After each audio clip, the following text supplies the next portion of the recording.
Another kind of a short one, but honestly, I just don't have that much to say in this one. I do have something kind of amusing. The name of this episode is Remember. There's no easy way to say this. I actually had forgotten what the episode was about. When I folded up, I'm like, huh? Remember? Which one's this one? So I started doing some, my usual background info, research into the episode, and I'm like, oh, right, this one.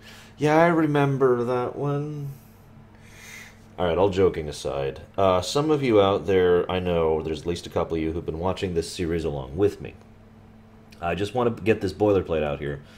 The thing I want to talk about pretty much right off the bat here is going to be pretty spoilery. So if you don't want the episode to basically be spoiled right off the bat, and I kind of recommend that, then I suggest that you go ahead and, pause the video now, go watch the episode, and then come listen to me. Please come listen to me. I'm so lonely. Anyways, warning's out of the way. We're all done with that. Next popped. Okay, I think that's good enough time. Period. One of the reasons I don't have too much to say about this episode is it's effectively a Holocaust story. And I'm sorry, but there's just not much that you can actually say about a situation like that. I mean, you can talk about human nature. You can talk about the horrible things that happened. You can talk about the great stories of the people who made it. I myself have in the past talked about how for every bad story there's 1 or 3 or 5 great stories of human heroism that we either haven't heard or do know about either in askance or in some bits and pieces, because so many people, either independently or banded together with others, tried to help save as many as they could during that horrible, horrible period of history. But ultimately, there's not really much else to say about a story like this. Now, I do have a couple things to talk about. First of all, this is pretty dark for Star Trek. Not as dark as it has been and can be, but I was surprised that on Voyager this episode was aired, because Voyager usually tends to go with the, sugar-encrusted, iced candy coating whitewash kind of approach to things like this. Not all the time. They get pretty good about this thing sometimes. But this, even though it looks nice and neat and clean and tidy, the point is these people were massacred because they were different. Now, we don't know the full story of what was going on behind the scenes, and we never will. This story was never followed up on. But there's no denying the fact that these people were massacred for being different.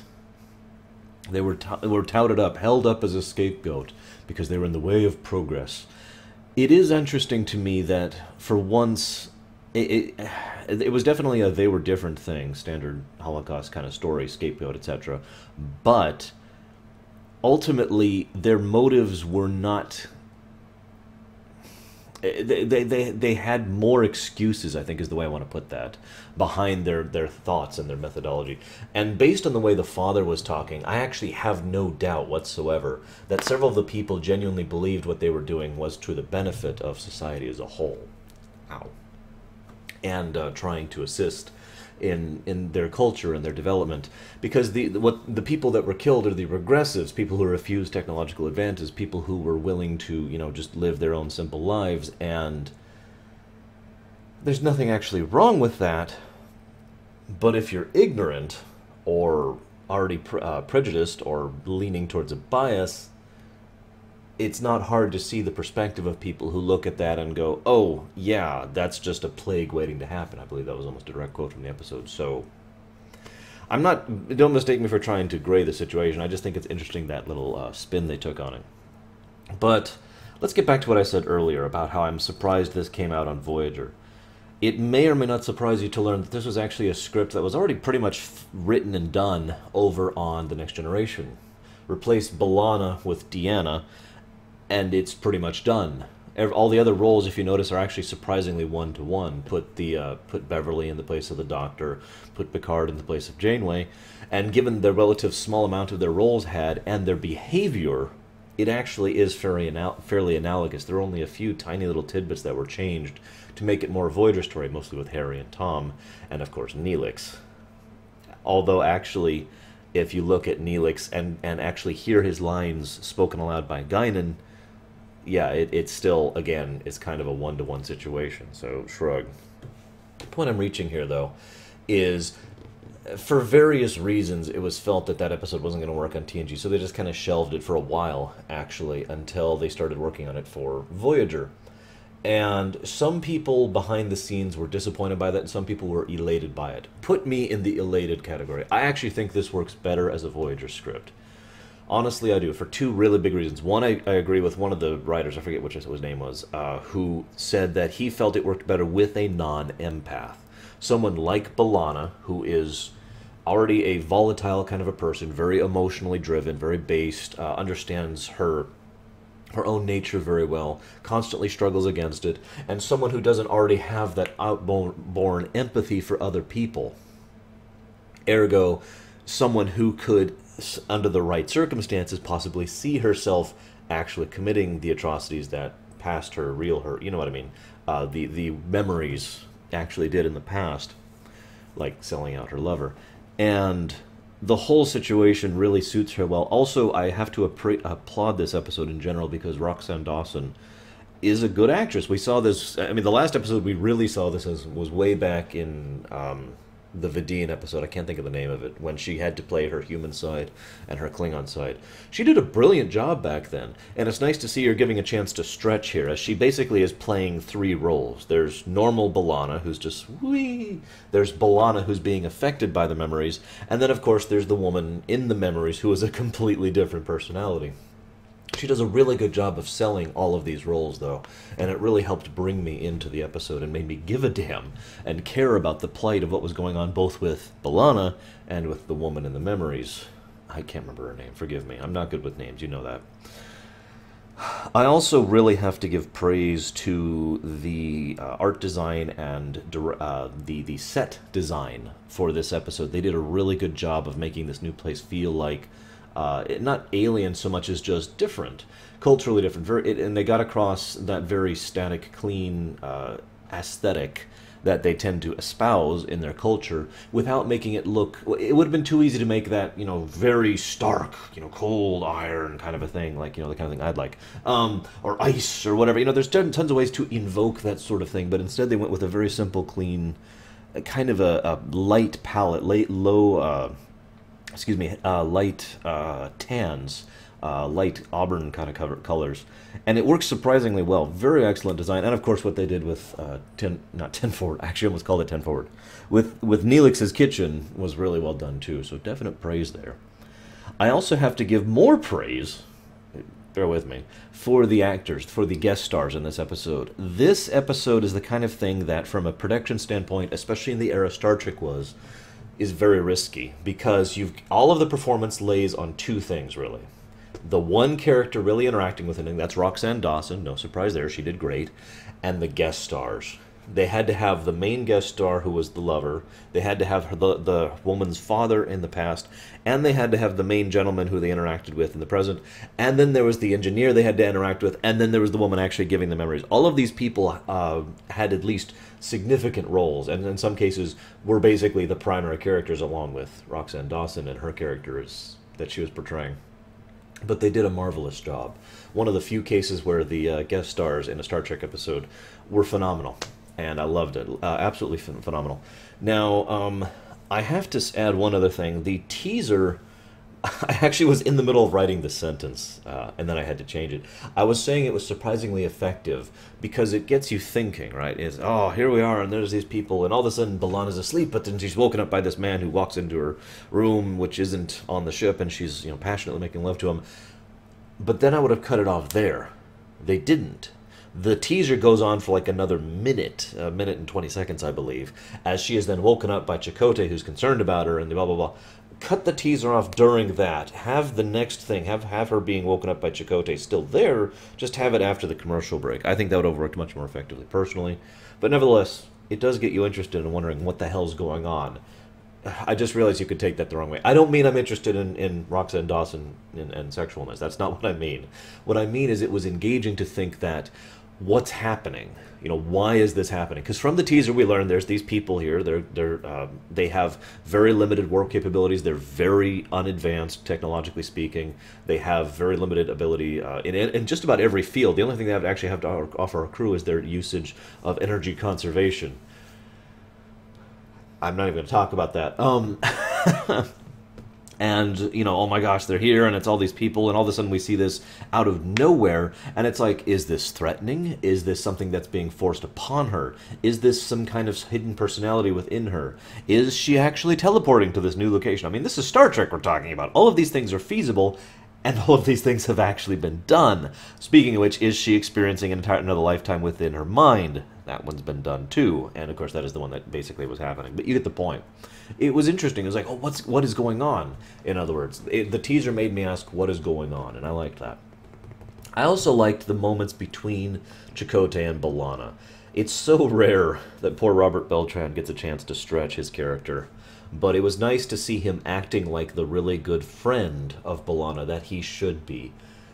It's such a shame because the two of them I've always felt should have a much stronger relationship. Not romantic, but friendship. These two people literally were Maquis together. And for anybody who understands Star Trek, that's all I should have to say. But for those of you who don't really fully get it, these two people were in the dirt and the grime, effectively speaking, on a galactic scale for all intents and purposes, or rather a spatial scale. On the run from just about everyone because no one was willing to be their ally unless they were willing to pay a price, constantly having to make do with what they had at their disposal, constantly having to trust basically just themselves and each other. That's going to build a bond, and I like it whenever those two actually get to show that bond. There's another episode much later, which I'll be talking about when we get there. It's the one where B'Elanna gets the news about the Dominion, and the scene between her and him during that episode was actually pretty awesome. Anyways, moving on. I also... It's kind of funny. Okay, this is an interesting episode. It's really well written, all things considered. It's almost surprising. Again, when you think about the fact that this episode was written years previous for the TNG setup, it kind of makes sense. Because the build-up to the mystery is actually quite long and rather subtle. The whole time through, there are only very tiny hints of what's going to come. And it goes out of its way to do the distraction, the classic con man thing. Make sure you're paying attention to this hand so you don't see what's going on with this hand. This hand is the Holocaust plot. It's not even revealed until way into the episode, well over halfway through, into the Act 3, I believe. This is the telegraphic, this is the mystery I mentioned earlier. What's going on? She's receiving all these memories. It's from someone in the crew, blah, blah. We figured that out the moment we saw the one gentleman give his musical lessons to Janeway as she was on the thing. Most of the, well, I shouldn't say we. I'm being presumptuous, but I and several other people I've talked to, we figured that out as soon as we saw that. It was like, oh, okay, she's getting the memories from one of these people. But then the question is immediately, that's an answer, but that answer begats a question. Why? And that further mystery as things are progressing, it was interesting because the whole time it felt so tepid. It felt so minor. But it was, I don't say this as an insult because what it did, it was a very slow boil. It took a long time. And the episode bothered to do something Star Trek rarely does. It bothered to invest us in this story of the man and the woman and the father in order to get us to the point where we actually cared by the time things started going wrong. It's all too easy. I've talked about this a trillion times. When people come to me a lot, actually, in real life and online, and say, Arsh, or whatever they call me, I need advice in writing, or could you read this? And I'll say, sure. My number one piece of advice I have given out 1,000 times to 1,000 different people is don't hurry don't hurry in your writing. Don't rush through it. It is so easy because you want to get to the good stuff, right? I do this too. We want to get to the good stuff. We want to get to the major point. We want to get to the impact point. It doesn't mean anything if you don't establish it. It doesn't mean anything if you don't build it up first. We have to care before we can actually then be like, oh, do you know how many plots I've been sitting on in the Primus campaign that I'm ripping myself back because they need to care about that setting before I can set those off, before those things can go into motion. And that's true in everything. This episode actually does it perfectly right. Very slow boil, all the way, like I said, over halfway through the entire episode. And then finally, we see the moment when they're being shipped off voluntarily. That tripped off a warning flag, I'm not going to lie. But when we actually see the woman say, "I just want to know where they're taking us," that line right there, that told everything. That, I remember this when I first, ironically, I remember when I first saw this episode, way back when it first came out, when it was coming out live on television, I just, my hand went to my mouth and I gasped because I realized, just like that, exactly what was happening. And I was horrified. I was like, oh God, oh my God. That was my reaction. And I don't think I would have had that reaction if they hadn't built it up first. Beautiful job. Amazingly beautiful job. I also want to share one other thing, because this is another thing Star Trek doesn't do very often. Or does too often. It'll make sense in a moment.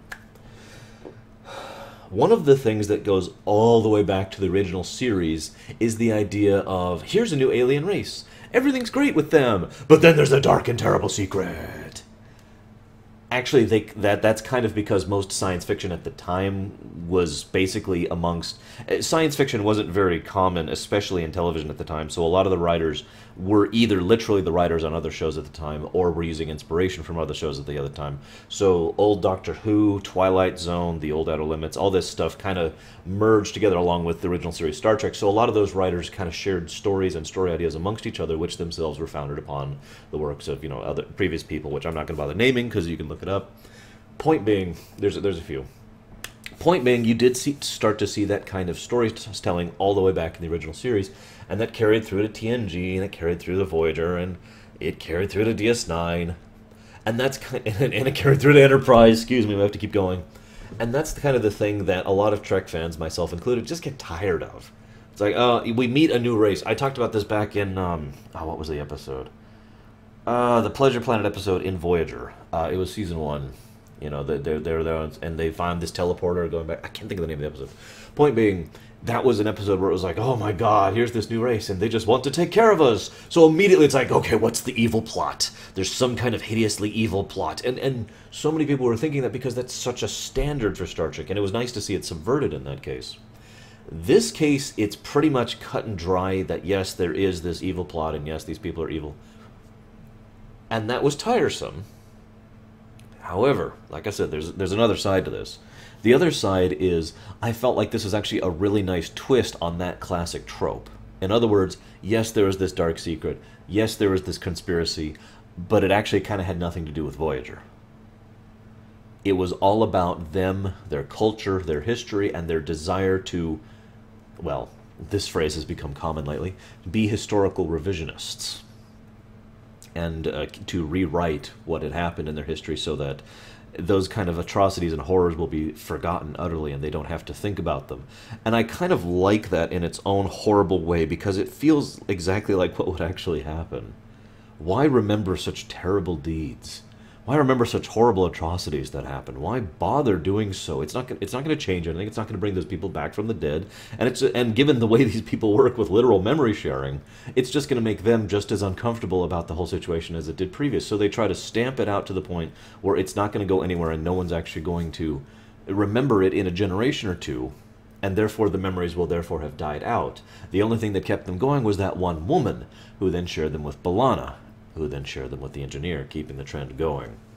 Whether or not you believe that things like that need to be remembered for the sake of the future or not is a topic I'm actually going to leave alone here, because it's much better talked about in a future episode, the monument or the remembrance or whatever. You probably know what I'm talking about if you've seen Voyager. It's a better vehicle to talk about that discussion in. But I like the fact that for once the evil plot was, forgive me for the misnomer, basic humanity. These were what was happened was horrible and terrible and wrong. Don't mistake me. But let's not forget, there are occasions in real-life history where people have said the Holocaust didn't happen, or they tried to erase some of the horrible things that happened during that period of time. Not just out of, intent to, make themselves look better or other ill intent, but because they just didn't want to think about it or remember it. It's a very understandable emotion. I disagree with it personally, but that is my opinion. It's the kind of thing that I kind of get from that. One final note I want to share. Like I said, I don't actually have much to talk about in this episode. It's a good episode, very good. Probably my favorite so far in Season 3. Although that's about to be surpassed by the very next episode. But anyway. Or is it the next? Because I think Sacred Ground is next. But then the next one's good. Whatever, we'll get to it. Point being. For those of you not aware, this episode was originally written before Schindler's List came out, and before several other works with regards to the Holocaust came out. I only mention that to give this episode a little bit more weight and credence, or credence if you prefer, because in hindsight, looking at it now, it may look like this episode was trying to cash in on what was a rather popular sentiment at the time, but the truth of it is it was actually written before that sentiment occurred, and could have actually been the instigator for a lot of that really becoming big in popular media, for good and for bad. And I only mention that because it's one of those little historical facts that, well, I think we should remember. So, see you at the next one.